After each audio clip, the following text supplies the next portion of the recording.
ఓం శ్రీ గురుభ్యో నమ. స్వామి వివేకానందలో చిన్నప్పటి నుండే ధైర్యము, తార్కికమైన ఆలోచన చాలా ఎక్కువ. అందుకు సంబంధించిన ఓ సంఘటన చెప్పుకుందాం. వివేకానందుని చిన్ననాటి పేరు నరేంద్రనాథ్ దత్త. నరేంద్రుడు తన స్నేహితులతో కలిసి పాఠశాల సమీపంలో ఉన్న ఓ పెద్ద చెట్టు ఎక్కి ఆడుకుంటున్నారు. ఆ చెట్టు యజమాని పిల్లలను భయపెట్టేందుకు, పిల్లలు, ఈ చెట్టుపై ఓ పెద్ద బ్రహ్మరాక్షసుడు ఉన్నాడు, ఎవరైనా ఈ చెట్టు ఎక్కితే వారి మెడ విరిచేస్తాడు అని పిల్లల్ని భయపెట్టాడు. ఆ మాట విని పిల్లలంతా భయపడి పాఠశాలకు వెళ్ళిపోయారు. నరేంద్రుడు మాత్రం పాఠశాల సమయం ముగిసే వరకు అలా ఆడుకొని వచ్చాడు. స్నేహితులు, నరేన్, బ్రహ్మరాక్షసుడు నీ మెడ విరిచేస్తాడేమో, జాగ్రత్త అని హెచ్చరించారు. దానికి నరేంద్రుడు నవ్వుతూ, ఇది నిజమైతే నా మెడ ఎప్పుడూ విరిగిపోవాలి కదా అన్నాడు. పిల్లలు ఆశ్చర్యంగా చూస్తుండగా, నేను చాలా రోజుల నుండి ఆ చెట్టు ఎక్కి ఆడుకుంటున్నాను అన్నాడు.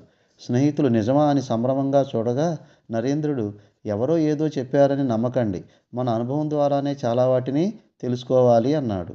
ఈ సంఘటన వలన తెలిసే నీతి ఏంటంటే, మూఢ విశ్వాసాలను నమ్మకూడదు, మన విచక్షణతోనే ఆలోచించాలి, సత్యం తెలుసుకునే వరకు దేనికి భయపడకూడదు.